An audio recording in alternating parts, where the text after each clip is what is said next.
Alright, and I'll keep this door open while we're in here so we don't melt to death. And if you all want to lie on this wall right here. So I would recommend just petting him when he is eating a cucumber. While he won't bite at you, he's more bark, no bite. But he don't like being picked up.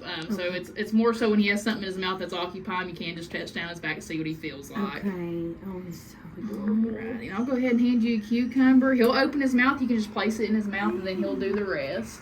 Hey, buddy. Oh, he's so soft. And he will be getting a female here in the next year or two. He is 3 years old right now, so he's still considered a juvenile for a sloth. So we can't add anything with anything that you saw that is alone right now. We have to wait till they're full maturity, or they'll start thinking of them as siblings and not mates, so then they'll never breed with each other. So he does have a female that's going to be coming out of Arizona. I'm sorry, but he's so sweet. He's a little dramatic boy sometimes. Do you want some more? We like to say he's the sissy here sometimes. But his female that's coming from Arizona, she has been handled for encounters. They have picked her up for people, and she will hang on to you. Just depending on how she is with us when she gets here, we will be able to handle her. We can't handle him right now, just where he is still a juvenile, as I just said. But scientists did just prove about a couple years ago that their life expectancy does go down by 20 years if they are handled the majority of their life. Just where they are stressed out animals as it is. They're very fragile, so just handling them can just get that heart rate up when it's not really supposed to be that high for them. He's beautiful. So pretty. Go, buddy. Come here. Is you hungry? Yeah. So where he does have a low metabolism as well, he will more than likely get cucumbers for the rest of his life. Something about if you change anything up on their diet so significantly, like if we were to go give him a carrot or something to see if he'd like it, and he didn't like it, it messed with his stomach, he can just shut that metabolism off and die as well. They just recover a lot harder than we do. So if I had a cold and I came in here and kissed on him, kissed him in the mouth, things like that, he can get very sick, but he can get it 10 times harder than we can. So we just be very careful with him at all costs. Sloths are just very fragile things to own in general.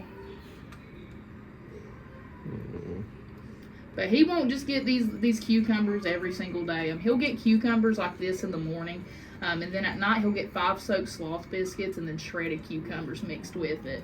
Sloth biscuits just all the nutrition that they might need that won't be in these cucumbers, since that just is water for them. These guys do come from Central and South America. They can only live off 2 to 3 leaves once a month. So while we do get the option to feed him twice a day here, we're more than likely going to. There might be times where he's just full and does not want to eat at all. He's like, I'm done. Just where he don't burn it off, he don't move. So he can get full very easily. But he can get hungry very easily too, because if he don't want to eat, then he'll wait a couple of days if he just ain't putting up with it. And then after he's like, oh, okay, I'm kind of hungry, and then he'll be ready to go. He is precious. This has been on my bucket list for a long time. Aw, he's a pretty cool dude. And hopefully when we get his female, that people will get to hold her and see. And he's probably around 35 pounds right now. He's kind of a chunky boy. Anything that's considered in captivity with your exotic animals, they might be considered obese every now and then. Just where you go look at the sloths that are out in the wild, they're not nearly as fat as this one can get. There are 2-toed and 3-toed sloths as well, so he might reach for it. He can grab them with his hands. Your 3-toeds are going to be a little bit bigger than your 2-toeds. There is only 2 3-toed sloths in America, and they're in Texas Zoo right now. Their diet is very hard, in particular compared to 2-toeds.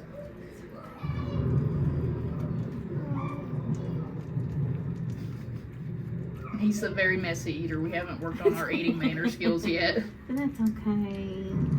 It's okay. I love how he reaches for that and just kind of. Oh yeah, he's pretty. They use it just. They're almost like your spider monkeys down there, where your spider monkeys don't have thumbs either, but they can bend their wrists just like the sloth can. So he can bend them. Even his back feet he can bend and pick things up with. So he's kind of a weird dude sometimes.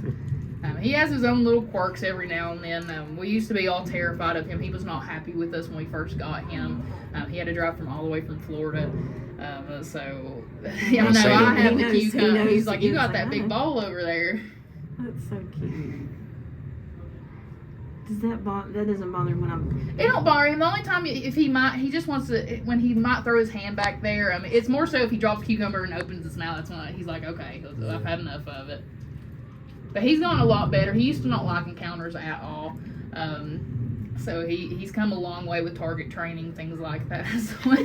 Would you like to feed him? Oh, yeah, sure. here, You mind taking me over? Yeah. All right. Hey there, little buddy. Right, there He you go. is so sweet. He's so soft, too. Wow, you are. I showed her this documentary on sloths, and two-toads are surprisingly fast. They are very, so we've actually seen him book at a time or two. More so when he's sleeping in this corner right here, and we've just barged in, not introducing ourselves or him hearing us. Most of the time we'll pop our head in before we enter just to make sure he's alert of us. So we don't scare him or anything, but we didn't know he was asleep. I know you want a cucumber, don't you? You can hand it to him if you want. Oh, okay. Sorry. Good. And he booked it to the other side of the room as fast as he could. Oh. I didn't know what kind of sound they made, and he showed one where somebody was aggravating it, and it was hissing. Yeah. I was like, wow. He will hiss. He has his favorite keepers here, and then he tolerates most. It's only the three of us here today. That's the only ones who are here. We used to have a male keeper he absolutely just despised. He would chase them around the room. He did not particularly Isn't like that being funny that much. how they do? They do pick favorites. Just like your cats and dogs, they all have their favorites. These guys just, if they don't like you, they're going to run you and chase you down and try to bite you as much as possible. He is scared to death of a squeegee that cleans his glass. So we now have to come in here with a rag and just get as far as up as we can. That's so sad. He does not like it. He will chase it around and try to bite it. He can be a little terror sometimes. But as he's getting older, he is calming down a little bit. Same thing with your cats and dogs when they're puppies, kittens. They're a lot more wild than usual. So as he is getting a little bit more mature, he's calmed down a lot. And his female is going to be about 3 to 4 years older than him. So he's going to have another one in here that's a little bit more mature than he is, just so he's not confused of what's going on. Especially if they don't like each other, then they can go to separate sides. We are going to try to expand this enclosure when we do get her. So we're hoping that we can work something out with Lamplight Theater on this part. So you better slow down, you're about out. This has made my year really bad of my lifetime. I've always wanted to just be close to one. Oh, buddy. He's so sweet. So hopefully here soon we'll have some little babies running around. Wouldn't that be? It would be great. It would be great. Mm-hmm. We are about to start opening up our third story that's upstairs as well. We have a few more enclosures that we have to build, and then they'll be all set. We have 4 pairs of toucans already up there, so we're just waiting on a few more animals to come. Speaking of which, I noticed that there was a caracal when I came over here. Well, it's Kara. So she went outside. We rotate all the animals inside and outside. So it was her turn to go back outside. Okay. He's like, where is it? Okay, well, this is the last, buddy. This is the last. There you go. You There slow down go. and chew some. Oh, you actually got one more stuck to the bowl. Sorry, I didn't see that one. Yeah, so we just rotate everybody inside and outside. With it getting colder, we might not do it as much. The only one that can withstand the temperatures like that is going to be the caracal, just where she puts on a lot of fat during the winter time. So she's actually going to go upstairs along with the honey badger and a few more other things that we got coming. Yes, sir. Yep, we're very excited for her. We've had her since she was first born. So we're just waiting to. You have to have certain enclosure type for your honey badgers, your Cotimundis, anything like that, just where they can dig and they can get out. And your honey badgers are very aggressive as well. So you're getting coatis too? We're not sure about it, just where they are horrible diggers. So it's more something with you are inside, you have to figure out how to put something that's underneath, because they will scratch right through hardwood, carpet, anything like that. Oh, yeah. Most of the ones that we've had throughout the years are absolute troublemakers. counters as well. So I love Quadamundis. They're one of my favorites, but I don't know if I could deal with all the digging in and out and then trying to go chase a Cody down. Oh my goodness.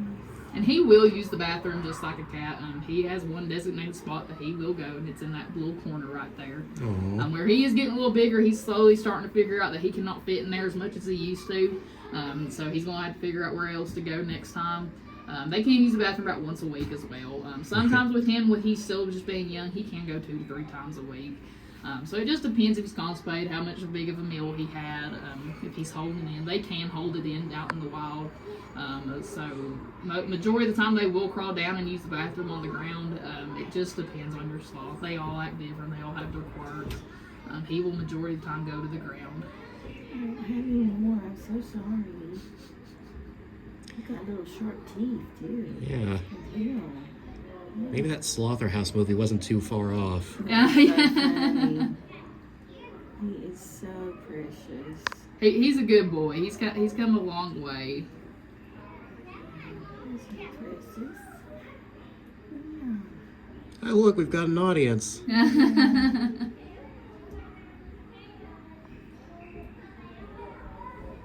Thank you, Ken. You're so welcome. It's my Christmas present. Aww.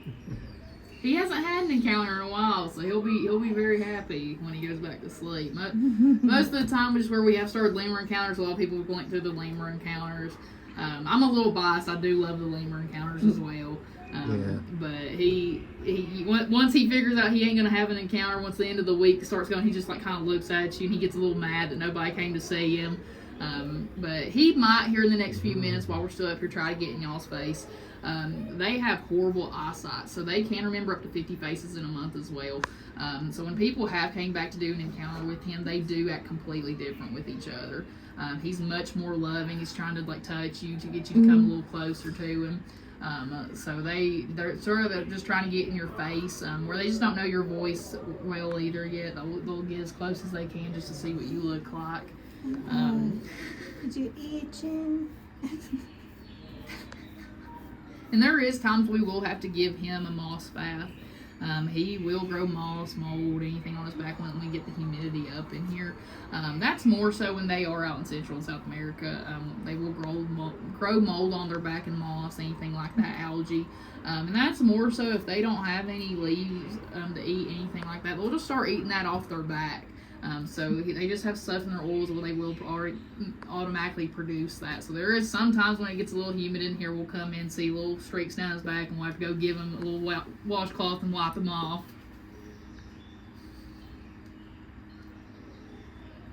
Oh my goodness, it's impressive. Yeah. I've gotten like 5 or 10 pictures of him already. Oh, sweet. And we're still rolling. One more. There we go. Oh, yeah. You got pretty eyes. It's pretty eyes. All right, one more. There we go. And so he's like posing. And he will sleep about 22 to 24 hours out of the day most of the time. So we got him just in time. You got him just in time. He usually will wake up for cucumbers. When we were just starting to get in the encounters with him, he was still getting adjusted to the schedule. So there would be times he'd have multiple encounters back to back to back, and while he'd be eating a cucumber, he'd just fall asleep and wouldn't wake up for 15 minutes. So he's definitely gotten better when he hears the keys jingle. If he hears other people talking, especially when if he hears me as well, he knows there's about to be an encounter. He'll come right to that corner and get ready. Yeah. But he don't get full of cucumbers, that's for sure. Yes, buddy.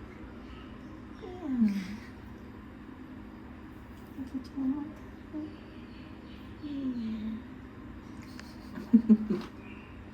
Big old drawn wings. There will be times if he drops a cucumber down on the ground when it falls out of his mouth, he'll throw his hands up in the air acting like it's everybody's fault that he is. So that's why sometimes we'll call him a little dramatic thing.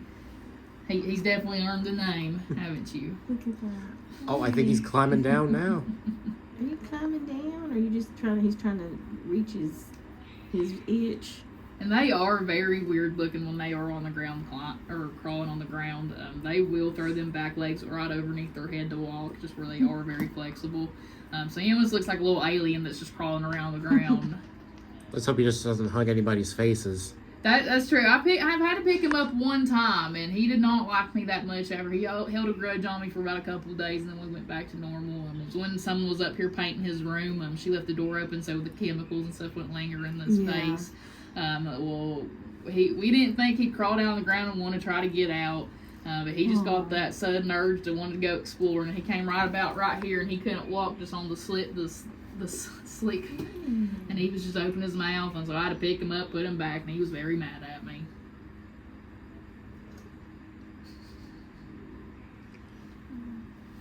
Ooh.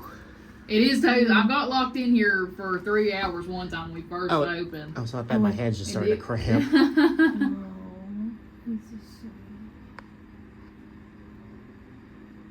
He doesn't act like he minds it too much right now. Usually it's went the first couple of minutes. He's had people he just don't like that much. Some, just like animals, they can read presence of people as well.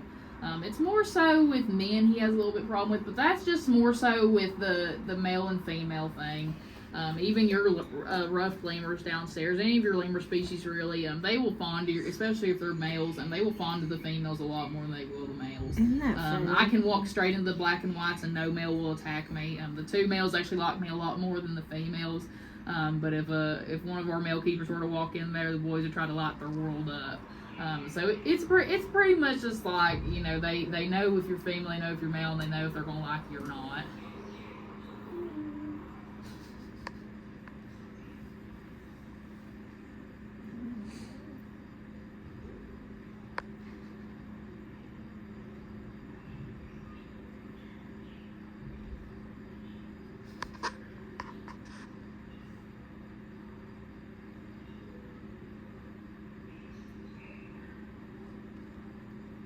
And we like to tell everybody thank you for purchasing an encounter as well. This is also enrichment for them.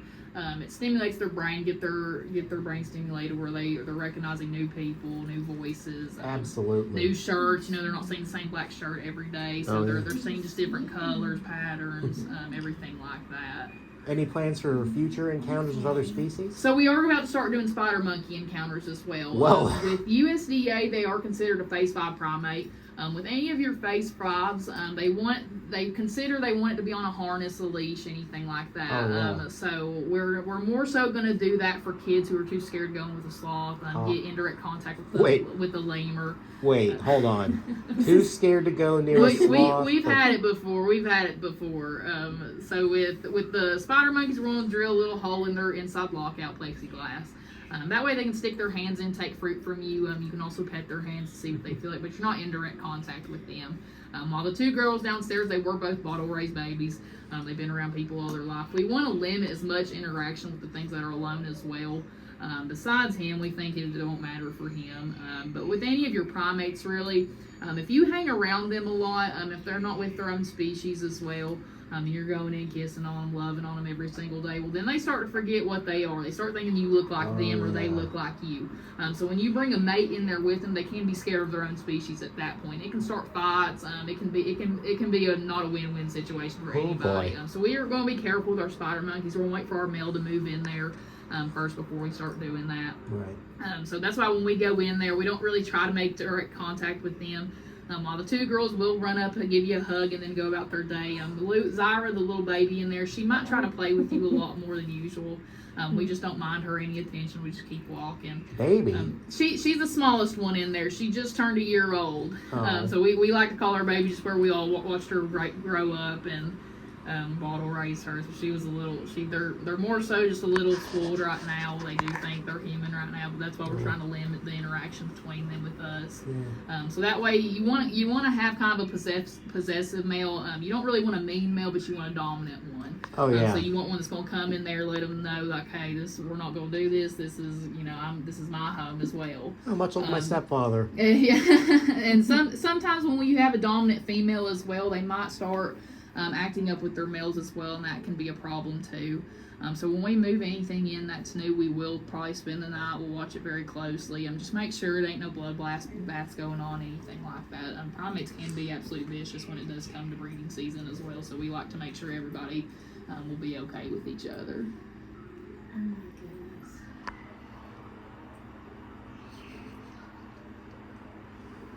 He's just real active, isn't he? Yeah. I mean, I'm not seeing him move. Also, I'm not a psychic or anything, but I can't foresee a honey badger encounter anytime soon. No, we will. And usually with your carnivores, there will be no encounters ever. Thank you. Especially direct contact like that. With our caracal, we have talked about doing encounters with her, but not necessarily. Same thing with spider monkeys, just do plexiglass.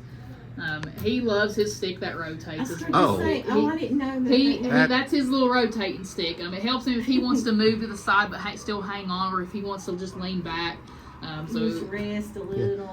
That was freaking me out a bit. I know. We tried to fix it, and then he actually would not like us. He goes to sleep on the other side, and that's his favorite little spot to sleep. So he just likes it if he wants to lean that way but still hang on. It's more so just to get him comfortable. That looks comfy. Speaking of the caracal, could you show us where she is currently, or is she available for public? So she is not available for public. She's on one of our properties right now. She's not at another zoo. We just sometimes have enclosures at our houses with USDA inspections, everything like that. Oh, okay. We partner with Creation Kingdom Zoo, but they unfortunately closed down a while back due to the fire, and then they came over here. So we still have enclosures up there a little bit. So if we want to rotate something in and out, we'll just go back to over there. So that's where she's at right now.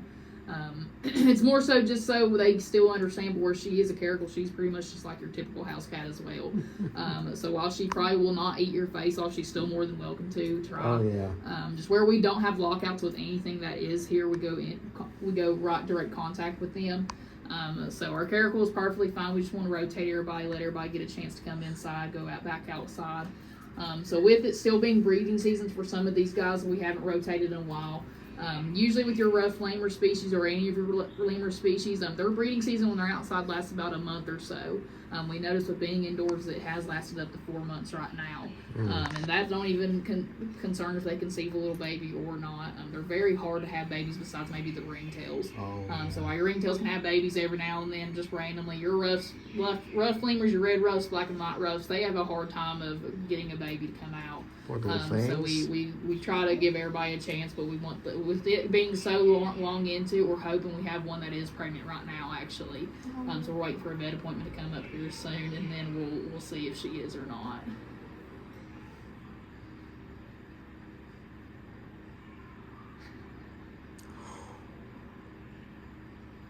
I saw him grab right here. He just kind of put his little claws right there. I guess he's getting comfy. Are you getting comfy? That's a sleeping position. Okay. It's your sleeping. I'm sorry. Okay, you want to leave him be then? Yeah. Okay. He's so sweet. He can't stay awake for too long. Usually he knows the time limits of encounter, so he tries to stay up as long as he can. There's just some nights, especially where we got here early. He did hear us get here really early, so he's kind of been peeking around, seeing what we're doing every now and then. Okay. So usually if we're here early, he knows, and he's like, oh, what are we doing here? Alrighty. You take a good nap.